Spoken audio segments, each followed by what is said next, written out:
Well, welcome to the Childhood Potential Online Montessori Conference, and thank you for accepting to be one of our speakers. I'm really glad you're here.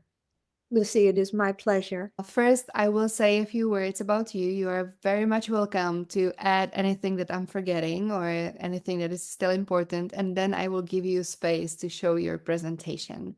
You are the author of the Out of Sync Child, Recognizing and Coping with Sensory Processing Differences. You have an upcoming book, Good Times with Out of Sync Grandkids, Activities for Grown-ups and Children with SPD.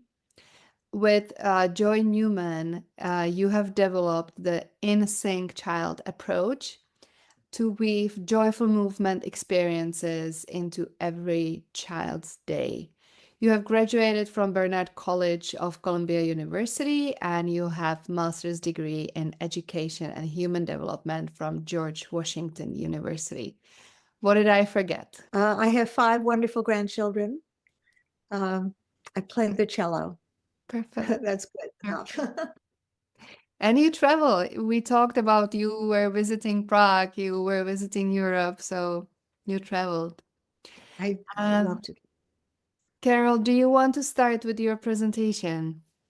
Yes, I do. I'm eager to share what I know about sensory processing in a nutshell, and also to give our listeners some fun ideas to do with their out of sync kids. Lucy and I talked about how nature is something so important for children to learn all about the world, all about how to interact with their environment. And so I love to be outside myself. And as a preschool teacher, it was very important to get the kids outdoors. We did everything outside, and sometimes came in, but it was so much fun to be outside. And that's where kids will get sensory rich activities that their electronic devices prevent them from experiencing. So here's a little picture I got of a child just holding looks like a piece of parsley with a ladybug on it. And it's pretty amazing to be able to have children looking at real life and holding it and touching it. I am very interested in sensory processing and the senses. And I think that everything starts with the senses. We have more senses than many people know about. Everybody knows about the 5 senses of seeing, hearing, smelling, tasting, and touching. You'll see in this little diagram, the dotted lines will show you where the receptors are in our body for these 5 senses. Touch is a very big sense. You can see the dotted line travels around the entire body. We have receptors all over our body, particularly in the face, the hair, the hands, the feet, and the genitals. And these are all particularly important areas for us to perceive tactile input and respond quickly to blink our eye, for instance, if a bit of dust gets to our eyelashes, or to lift our foot off a piece of gravel if we're walking barefoot. And so we are very tuned in to touch from an early age. The infant is born with a very good tactile system. Seeing and hearing are not so well tuned in the infant. Those are sensory systems that develop over time with a lot of experience, but touch is one of the early ones. And then we have 3 other senses that are very important that a lot of people are not familiar with. One is interoception. This is the sense of our internal organs, and we're actually not aware of a lot of what's going on in our organs. For instance, I have no idea what my gallbladder or spleen is doing right now. We just want those organs to be working smoothly. We do know when our bladder is full or when our stomach is empty, and normally we will take care of those situations. In some children with sensory processing, challenges, though they do not have the sensation that you would expect. So they may not know when they're hungry or when they need to poop, for instance. Our vestibular sense is sometimes considered the master sense. This is the receptors are in the inner ear, and we have it's like a carpenter's level in our inner ear, and which tells us every time we cock our head or we bend over or we lie down or we jump up, our vestibular system is activated, and that tells us where we are in space, in the room, in the world. When you're lying down or when you're standing up, for instance, you know when you're falling and you will brace yourself. It's called protective extension, when you stub your toe and you reach out to with a foot to stop yourself from falling. The vestibular sense means that we're able to move freely and respond to what's going on around us. It's vestibular sense is very closely connected to the visual and the hearing senses, in fact. But I'm not going to take you too deeply there into the neurology. I will just say that many times children with SPD, sensory processing disorder, or sensory processing differences, have many children have difficulty with their vestibular sense, and they don't want their feet to leave the ground, for instance. Proprioception is the eighth sense, and this is the awareness of our muscles and joints. So every time we stretch or flex, we are getting our proprioceptors working. And when a child is fidgeting in his seat at school, it's not because he's not paying attention or not wanting to pay attention. It's because he's trying to move to help him get his body organized so that he can pay attention. Right, let's go on. What functions do our senses serve? Well, first thing the senses do is they protect us so that we bring our hand back from the fire if we get too close to the heat, or we break a fall if we're about to. Once we feel that our senses are doing their job and we feel safe and we can move and move around in the world, then we can use our senses for discrimination, which is learning what senses mean. So, for instance, what does a sound mean? What does a sight mean? And we're constantly discriminating what we're judging, what is happening around us, and deciding how to respond. We need our senses for satisfaction, for feeling good. We know when we've had a good meal, for instance, and for everything we do, physically, emotionally, and cognitively. We really need our senses to be working smoothly. So the end result of typical sensory processing is called praxis. This is Greek for action or doing. And there are three things that we do in the process of praxis. One is we come up with an idea of what we want to do. Oh, I want to bend down and pick up a rock. And then we do the motor planning. How am I going to bend down so that I can pick up the rock? And the third step of praxis is execution, actually doing it. So this little girl, look at all the senses that she's using in this simple job of bending over to pick up a stone. She's using her vestibular system. You can see her head is tilted way over. Her vestibular system helps her with balance. Proprioception helps with balance. She's putting all her weight on one leg, and when it goes well, we don't even think about it, but this is really wonderful coordination of the body. She's using her vision. Perhaps she's using her sense of hearing too, and her sense of smell, and she's out there in the woods. So the more important an activity is, or the more interest a person has in an activity, the more senses we use. Okay. Sensory processing disorder happens in about 16% of people in the world of all ages. And it's enough disorder in how the senses are processed to warrant some kind of treatment. Now, we all have sensory processing differences. I don't like to get my hands messy. I don't like baking bread, for instance. I just don't like that stickiness on my hands. This doesn't mean that I have sensory processing disorder. It means that I don't bake bread. Figured out in my life how to avoid something that I don't enjoy doing.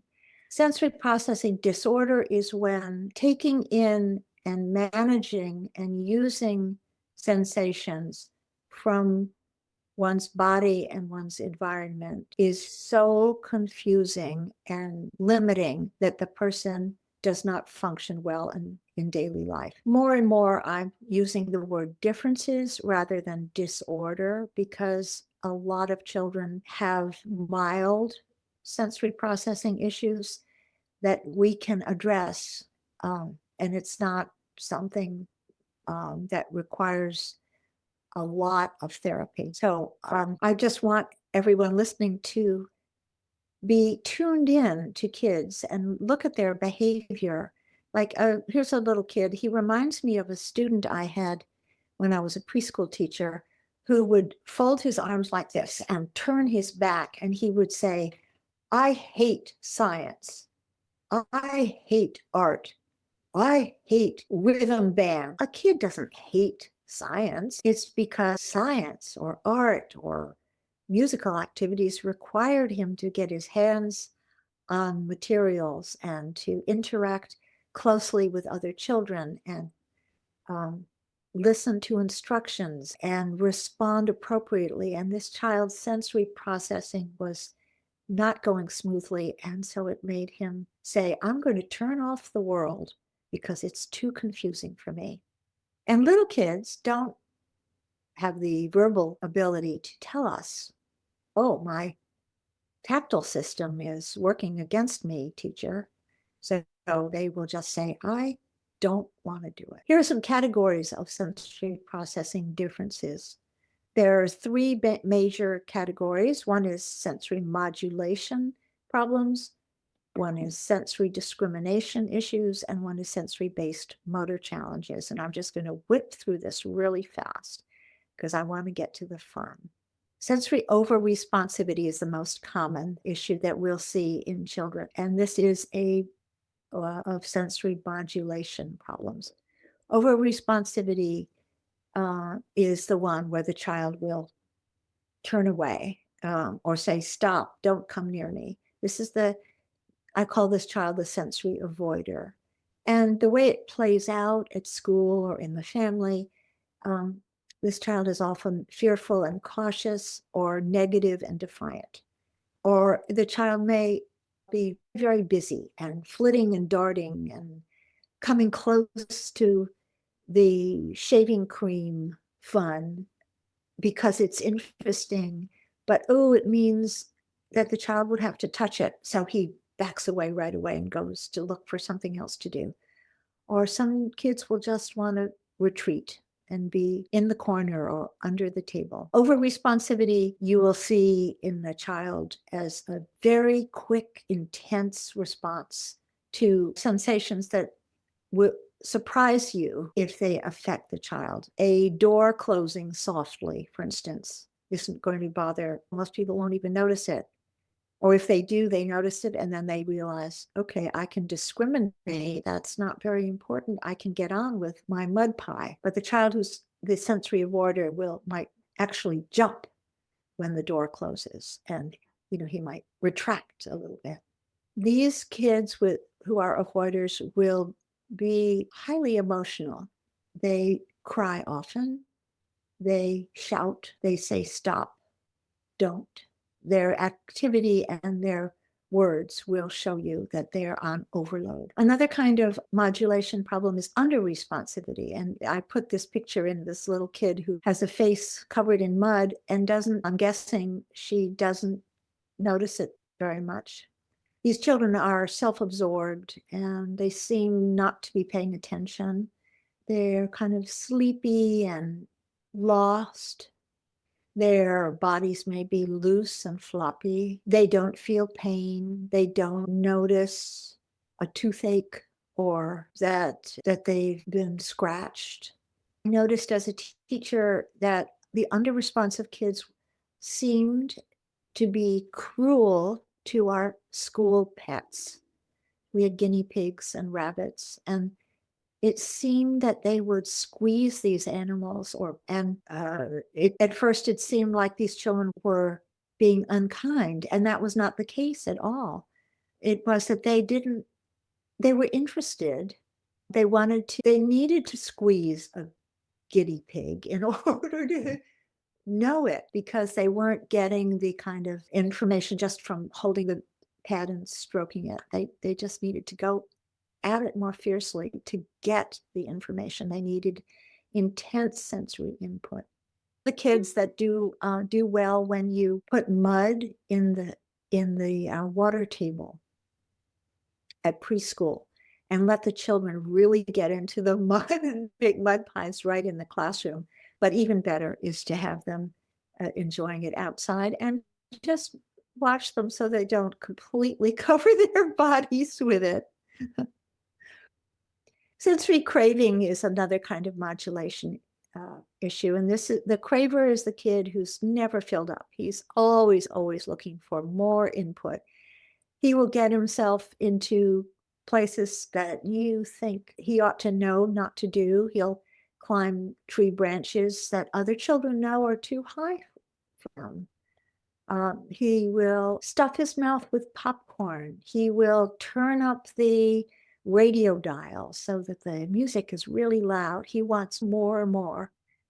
And it might not be that he's craving all sensory input. It might be specialties. I've known children who were sniffers. They were really interested in smells, and they would stick their nose into people's necks to get the smell of a person. And they had their nose in the Play-Doh and the crayons. They really wanted to get that. It's called olfactory input. All right.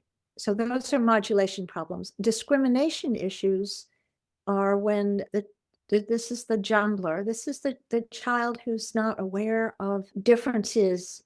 Well, I put this picture up to show you what I imagine might be happening here. It could be that somebody said, here are 5 apples. Which one is the biggest? And the child might not be able to discern that one of them is bigger or pinker, or as children get older and they're expected to be reading, they might have a problem with visual discrimination, where they have difficulty discriminating what's a B and what's a D, what's a P, what's a Q, what's a 6, what's a 9.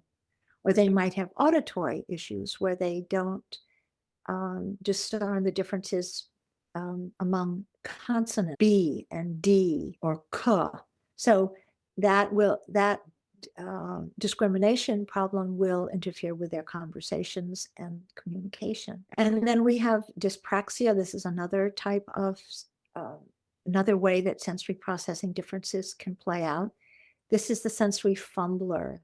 This kid is the one who trips on air. She's walking along and just seems to stumble, and it's not because her shoelaces are untied, or doing things that require different steps, like putting on a seatbelt. It might be too much for her to turn and look and find where the seatbelt comes out of the wall of the car, and how to use proprioception to pull it, and how to draw it across her body. All of that, when you expect a child, say a 5-year-old, to put on her own seatbelt, it might be where the child will say, Mommy, you do it. And of course, we do it because we are not cruel. We don't want to torment our children. We feel sorry for them, and we want to make things happen, and we want to get the day going.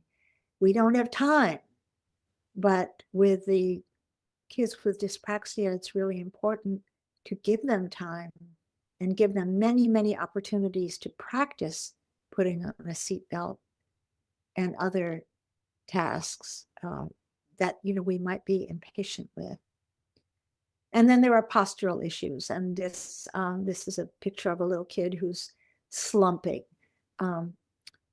Often you'll see children sitting with their legs in a W position where their knees are close together and their ankles are out. So that they look, their legs are like this. These are their feet, and my elbows are like their knees. That's very bad for the physical structure of the child. We want to discourage kids from sitting like that.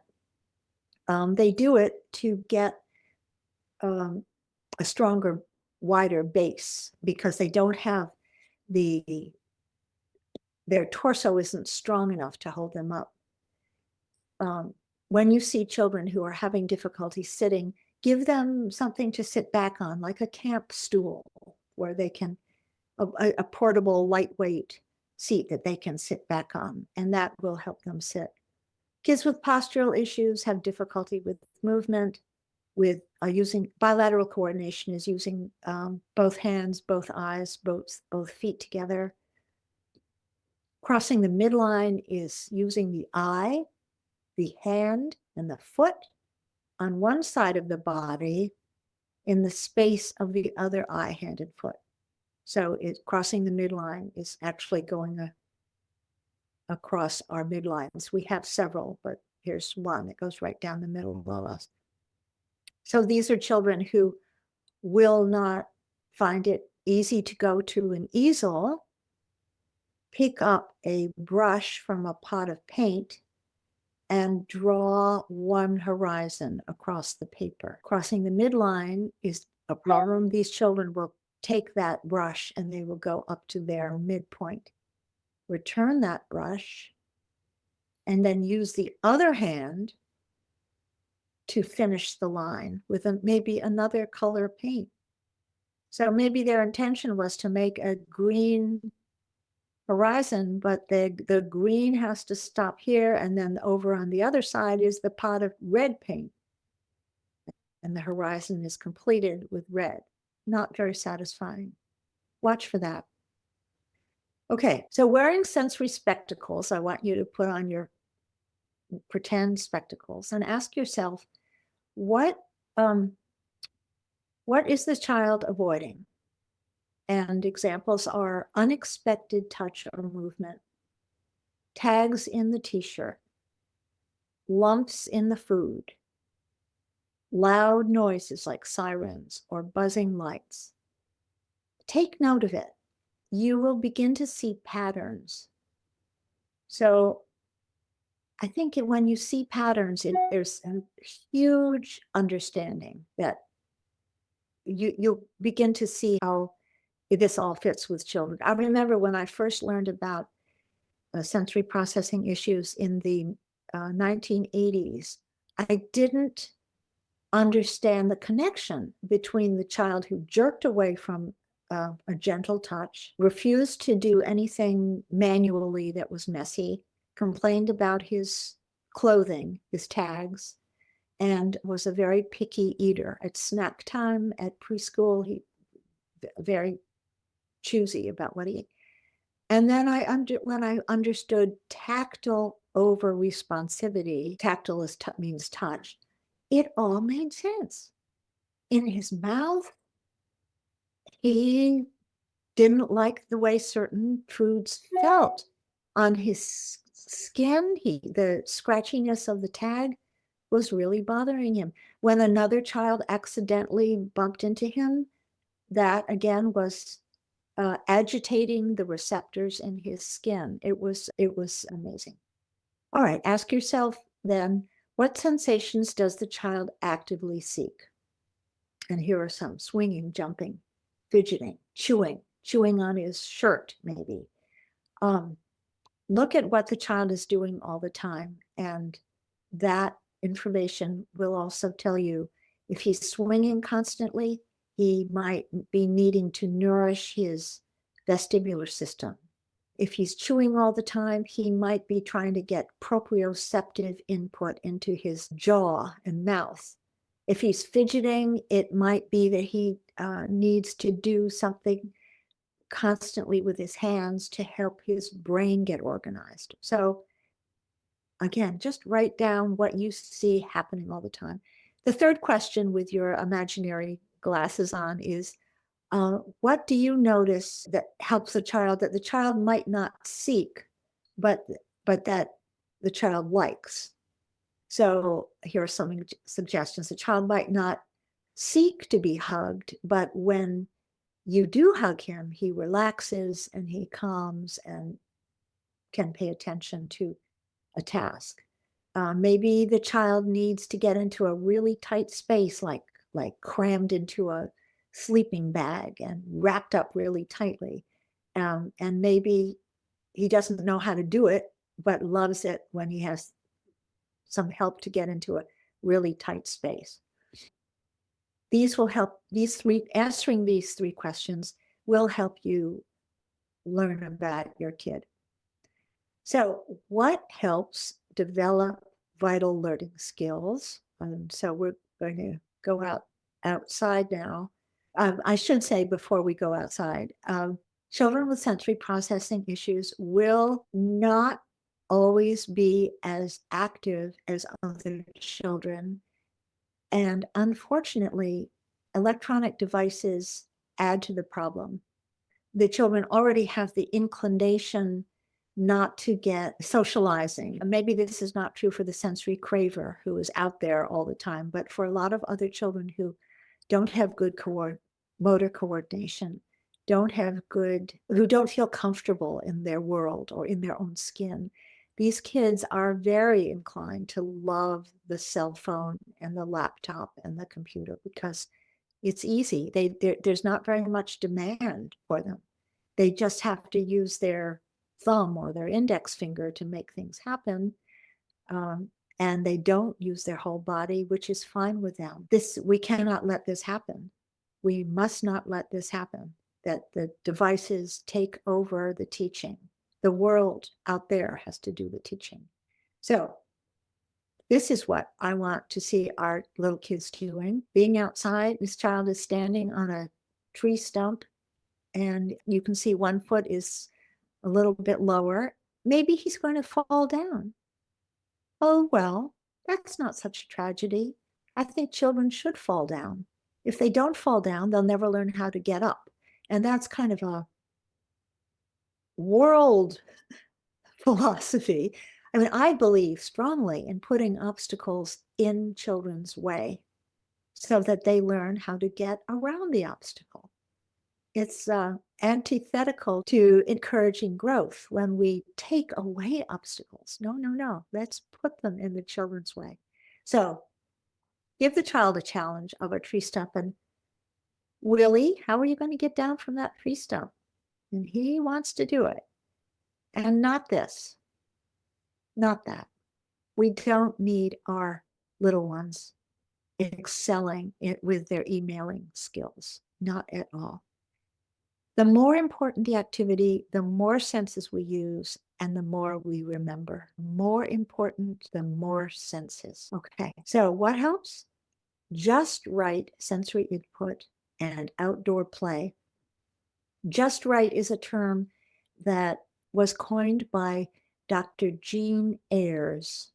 Dr. Ayres in the 20th century developed the theory of sensory integration, or also known as sensory processing. And she developed ways for occupational therapists to help children who had sensory challenges. Just right means you provide an experience for a child that has challenge in it, and the child has to work a bit, but not to the point of frustration. And where do we get our just right sensory input? Outside. So let's think of getting the kids outside and make this be your mantra. Push, pull, lift, carry. Push, pull, lift, carry. Provide heavy work activities and resistive experiences. So heavy work is raking. And, you ask a little kid to help with a chore and it's going to be messy. You can do it better yourself, but that's not the point. The point is, to me, the biggest point is the social aspect of it. Doing it together is the best thing. And then the hard work is what we want our kids to do. And you know what? Kids want hard work. I was so frustrated I was at a playground and I was just taking a walk. I think it was Central Park in New York, and I was walking with a friend, and we passed a playground and paused to watch a couple of young mothers deep in conversation, and they had toddlers with them. One of the toddlers was in the sandbox and was interested in getting herself over the rim of the sandbox, and that was her game, to get over the rim and then get back in. And so the mother was deep in conversation, and while the child was doing this, the mother looked down and saw her child working this out and scooped up the child and took her from the sandbox to the grass. The child then tried to get back into the sandbox. Mother again bent over and I wanted to run over and get in that woman's space and say, this is the child's game. This is the fun. Please don't take it away. So when little kids want to get out of the stroller and push the stroller, yeah, yay, yay, let the child do that. Give the child groceries to bring in from the car. Put the potatoes and the bread in a bag. And if the child drops the potatoes, who cares? Let the child help. Encourage that. All right. Also, everybody loves hugs. Well, no, wait, Carol, correct yourself. Not everybody loves hugs. Some children with tactile over-responsivity will shy away from hugs.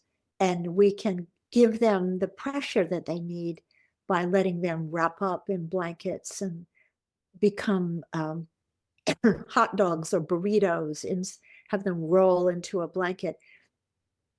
We need to encourage children who don't love hugs to get that input, because everybody needs deep pressure.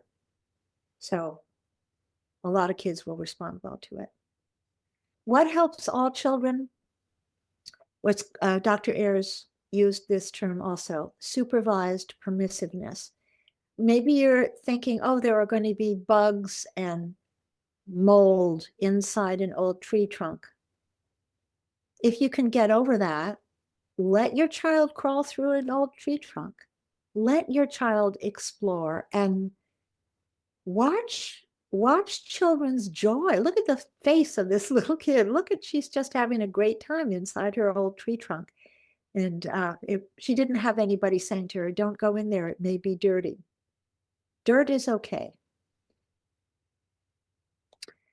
So here are some activities for you that get the kids interested in being outside. This is called Pebble Drop, and it comes from my new book.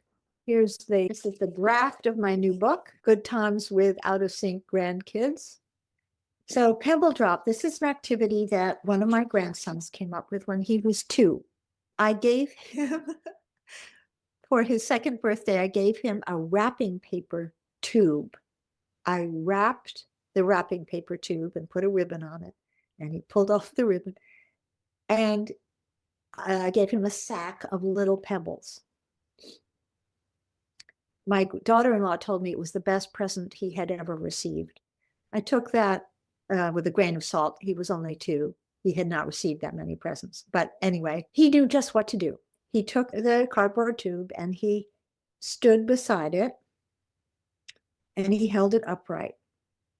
And I put the pebbles on the ground, and then he bent down and picked up a pebble, stood up, and dropped it into the tube. Now, he was 2 years old, and this required so much coordination. And he was very well coordinated, which is not to say that uncoordinated kids shouldn't try this too. You can do this activity with a toilet paper roll. It doesn't have to be a long wrapping paper tube. But the idea is holding one receptacle and then having the child put things into the receptacle.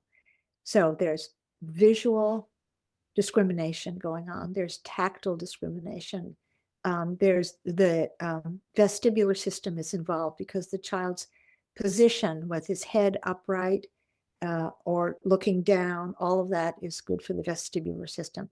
It's proprioception, which is grading of movement is a function of proprioception. Grading of movement means how far do I reach to pick up the pebble? How much force do I put into squeezing the pebble to hold it in my hand? Grading of movement involves bringing it to the top of the tube. All of that is proprioceptive exercise. Anyway, he filled up this tube, he used up all the pebbles, and then he lifted the tube off the ground, and the pebbles all spilled in a puddle of pebbles on the ground. It was so interesting to him. And the sound of it was very gentle. So interesting. He did it over and over again. I made a mistake. I was sitting on the ground, enthralled with I just loved watching his concentration on it. And at one point, I picked up some pebbles and brought them, offered them to him so that he would not have to bend down and pick up and bend up, because I'm old and I don't like to bend down and pick up. He was too. He liked to bend down and pick up. So he kind of pushed my hand away. I forgot my own rule of putting obstacles in a child's path, of making it challenging and interesting. I forgot that, and he set me straight.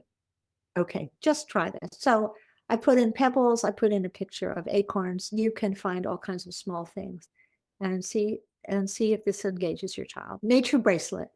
Okay, you get masking tape and you make a bracelet for the child with a sticky side out.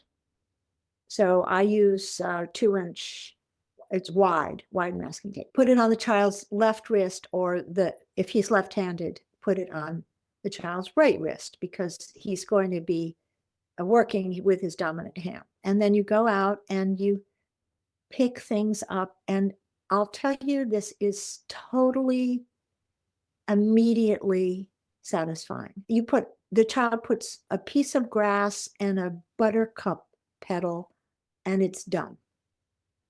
It's beautiful. Or the child picks up a million things and puts it on his bracelet. And then you carefully take it off and save it. So if you're outside to save it, I used to bring big sheets of paper, and I would take the bracelet and tuck the ends under so there was sticky ends to put on the paper. Or you can put it on your own wrist and bring it home, but save it. And the child will say, can I make another one? Well, of course, you've got the masking tape right there with you. It's very, very impressive, believe me. And then, you take it home, you put it on the refrigerator or the bulletin board if you're at school, and then you have something to talk about. Do you remember where we were when we found that buttercup?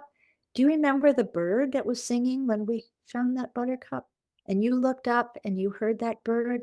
You can really enhance the experience by talking about it later.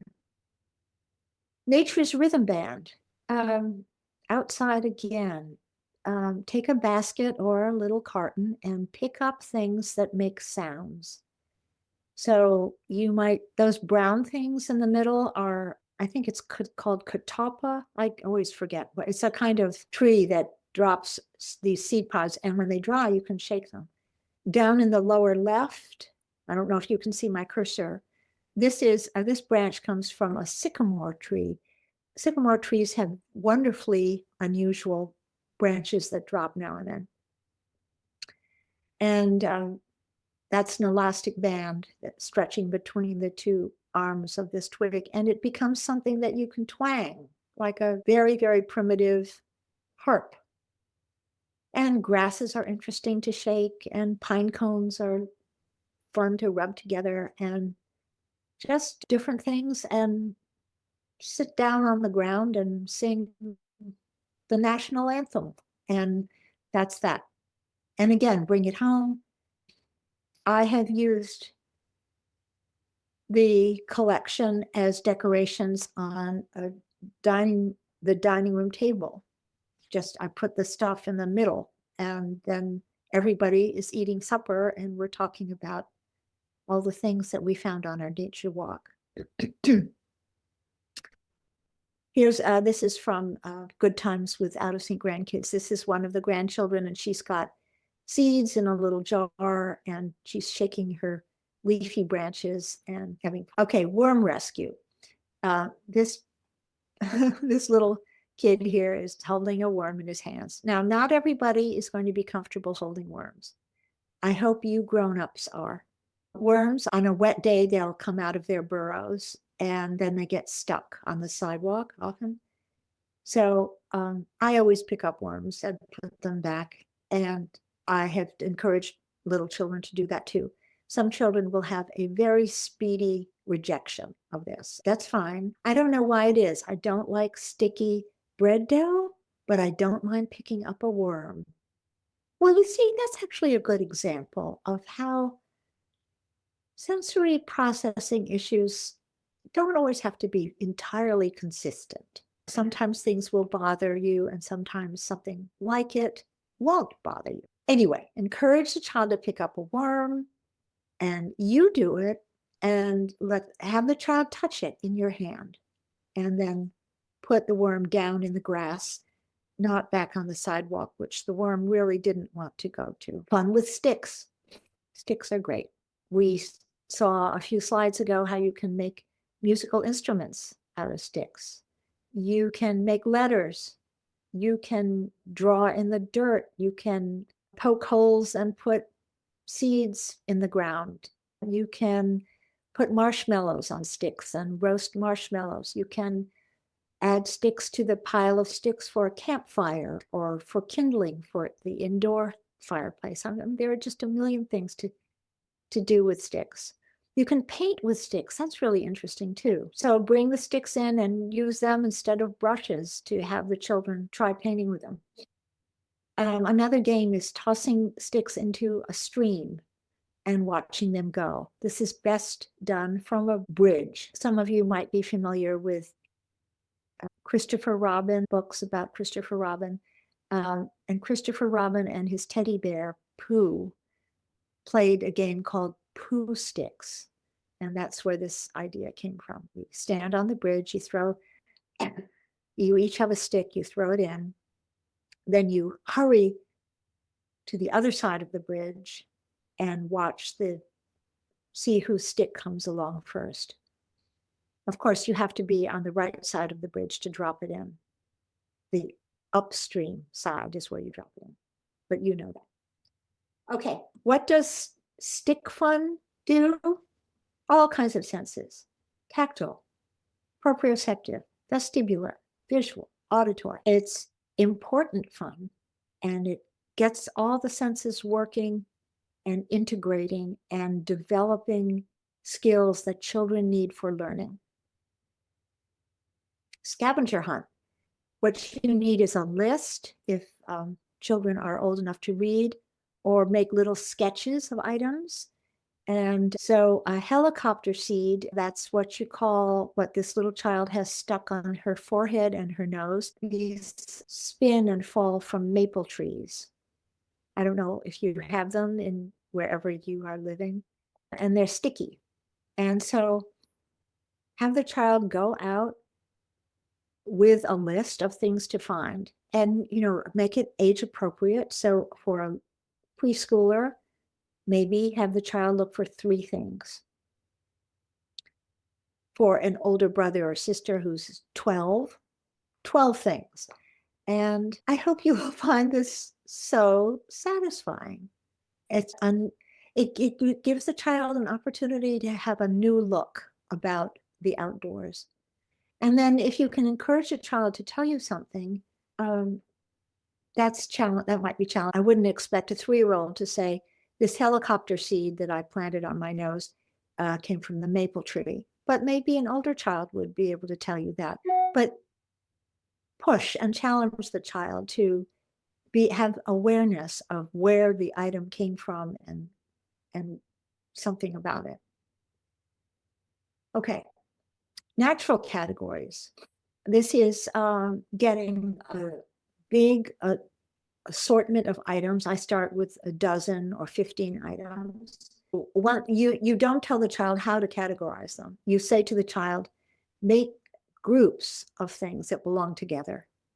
And then here, e.g., these are things that might happen. Don't say to the child, collect long things, collect round things, because the game here is for the child to come up with her own categories. This comes from my upcoming book, and the child's category in his head was red. Grandmother had put a whole bunch of things on the table. There are things here that are not natural, but that's because it's in my book. But just do natural things and have the child put together the sticks and the reeds and the blades of grass because they're long. Or maybe he'll put together the blade of grass and a seed that's growing that's green. And maybe you wouldn't do it that way. Probably you would not do it that way.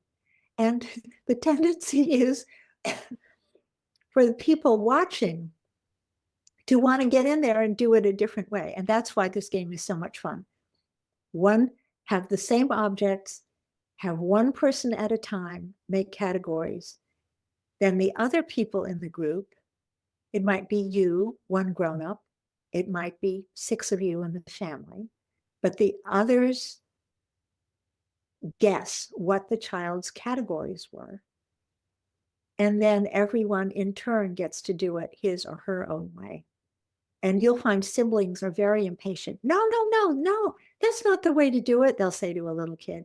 But it's his categories.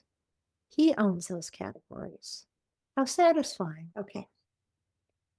Splendor in the grassy hoop. You get a hoop, like a plastic hoop. You can get a hula hoop. You can find those easily. That's pretty big. I would start with something smaller. If you don't have access to a hoop, you can use a rope, or you can get a paper plate and cut out the inside and just leave a rim. You can use your imagination to make a circle. And then you get a jar or an egg carton for preserving what you find.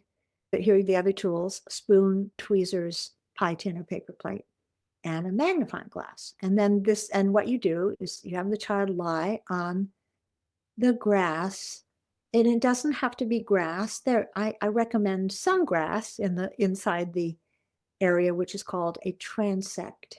Anyway, the job is, in that limited area, find things. Pick them out with your fingers or with the tweezers or with a spoon. Put them on the pie plate, examine them. If you can keep them, put them into the egg carton. Now, some children will say, no way.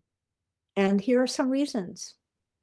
The child may have tactile over-responsivity and not want any part of this messy, gooey, possibly ticklish arena of things to touch. The child may have not a very strong vestibular sense and be uncomfortable in this position with her head like this. You might find the child always prefers to have her head upright. Going over like this might be very uncomfortable. You'll know this kid. This is the one who hates having her hair shampooed. She hates it when you try to cradle her head and her head is back like this and she complains about it. She wants to be upright all the time. Vestibular is this child's problem. The child may have a poor proprioception, and being in this position, again, is exercising the body in ways that some children do not find comfortable. These will be the kids who resisted tummy time as infants. We should have all our children enjoying tummy time. And I will clarify that. We should have all our children doing tummy time, whether they enjoy it or not. This is so important for learning how to push away and develop that upper body strength that you get when you resist and push away. It improves the vestibular system, the visual system. It helps with neck strength, and the child then is able to turn his head more. The child who resists it is the child who needs more tummy time.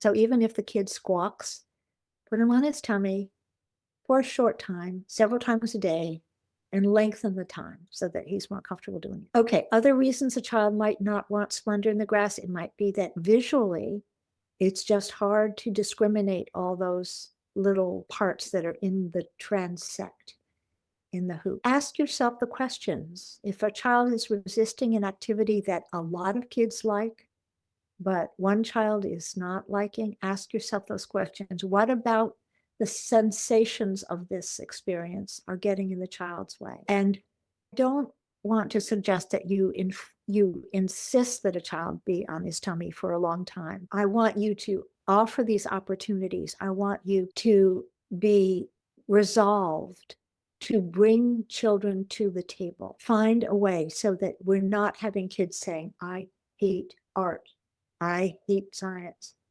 or I don't want to go outside. Things are happening and our kids need to be aware of it. If I had a hammer, okay, I would do this with 3-year-olds. I'd get a can or a sack and put large nails. They're called penny nails. They're big, like 2 or 3 inches long, and they have a big head.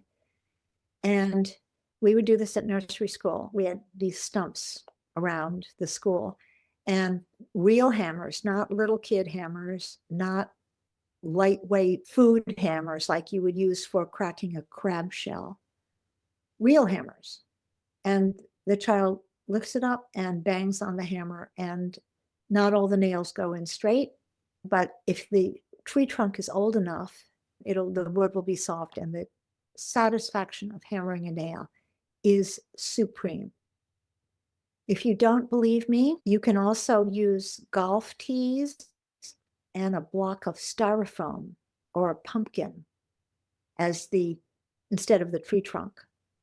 And in that case, you do give the child a lighter weight hammer. You wouldn't use a real hammer on a pumpkin. Here, this is a scene of indoors at the nursery school. The tree trunk came in, and wearing a mask, that was a good idea. Okay, what else can you do? Well, there are pine cones to collect and examine and hold. Not a little prickly, not too prickly. There are seashells to collect and line up and consider which one is bigger, which one has more yellow in it, which one has stripe, which one looks like a boat, which one looks like a turkey wing. There's orchard fruit. Getting kids outside to pick fruit, so important. Berries and apples, and to see where food comes from. You might remember the astonishment when you told your children that milk comes from a cow. Go find a cow, but seeing what the source is. And of course, it smells good, it's beautiful to look at, and being outside is the best. Pomegranate seeds. This is me and my grandniece here. She's 4. And this was Thanksgiving. My niece sat down on the floor with a few pomegranate, and she said, come join me. So we sat down on the floor, and my little niece ate more than she put into the bowl. Getting kids into the action with cooking, especially, there's so many opportunities for kids to help in the kitchen. And then they not only have the visual and the sensation, olfactory means taste. I'm sorry, olfactory is smelling, gustatory is taste. Thank you, Lucy. I know you wanted to correct me. A lot of senses involved here. In eating and cooking, all the senses are involved. But it's also a social thing, doing something like picking out the pomegranate seeds. It's a Thanksgiving ritual. We do it every year. And kids need to feel needed, especially at holiday time when they're underfoot. We need them to come in and participate. in the activity. Any sensory motor input here, let us count the ways. If you can get to the park where the ducks are, or if you happen to know where chickens are, this is wonderful for sensory fun because you get to hear it, see it, smell it, touch it, and remember, the more important the activity, the more senses we use. Eating uses all sensations. The vestibular sense is included too in eating because of our posture as we eat. We have to hold ourselves upright. Making love uses all the senses. So why are those two human experiences using all the senses?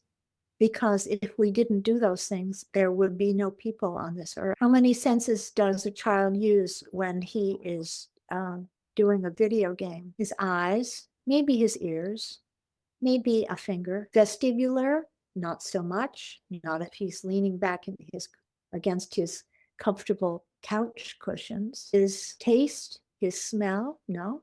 His interoception, no. Is it important? I think so. Okay, here is a picture of my books and my website, which if you want to learn more, you can go to my website. By the way, this one, Good Times with Out of Sync Grandkids, is the sequel to this one, The Out of Sync Family.